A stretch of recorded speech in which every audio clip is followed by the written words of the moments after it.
Эмне жасайын деп атам, ким билет? Бир кызыктуу жана даамдуу нерсе болот. Жашылчаларды жуйбуз, моем овощи. Вообще на кыргызском помидор это будет помидор, но есть такой источник, где говорится, что помидор будет кызанак.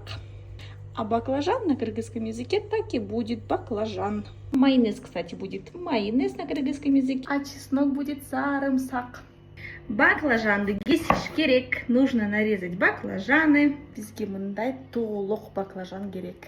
Нам нужен вот такой круглый баклажан. Ошондой эле баклажанды кууруйбуз. Вот так жарим баклажаны. Май өтө ысык, ошондуктан акырын болуш керек. Масло очень горячее, поэтому нужно быть аккуратнее. Дагы кичине калды, еще осталось немного. Эми баклажан даяр. Баклажаны готовы. Эми соус жасайбыз. Соуска майонез жана сарымсак керек. Теперь будем готовить соус. Нужен майонез и чеснок. Унутуп калдым, дагы идиш керек. Забыла, посуда еще нужна.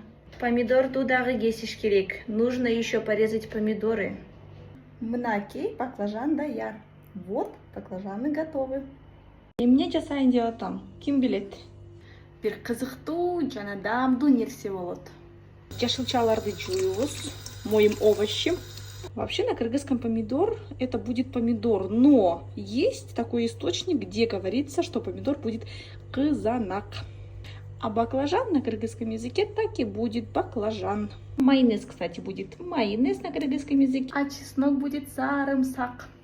Баклажанды кесиш керек. Нужно нарезать баклажаны. Бизге мындай толок баклажан керек. Нам нужен вот такой круглый баклажан. Ошондой эле баклажанды кууруйбуз. Вот так жарим баклажаны. Май өтө ысык, ошондуктан акырын болуш керек. Масло очень горячее, поэтому нужно быть аккуратнее. Дагы кичине калды, еще осталось немного. Эми баклажан даяр. Баклажаны готовы.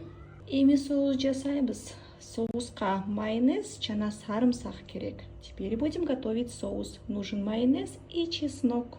Унутуп калдым, дагы идиш керек. Забыла, посуда еще нужна. Помидорду дагы кесиш керек. Нужно еще порезать помидоры. Мынакей баклажан даяр. Вот, баклажаны готовы.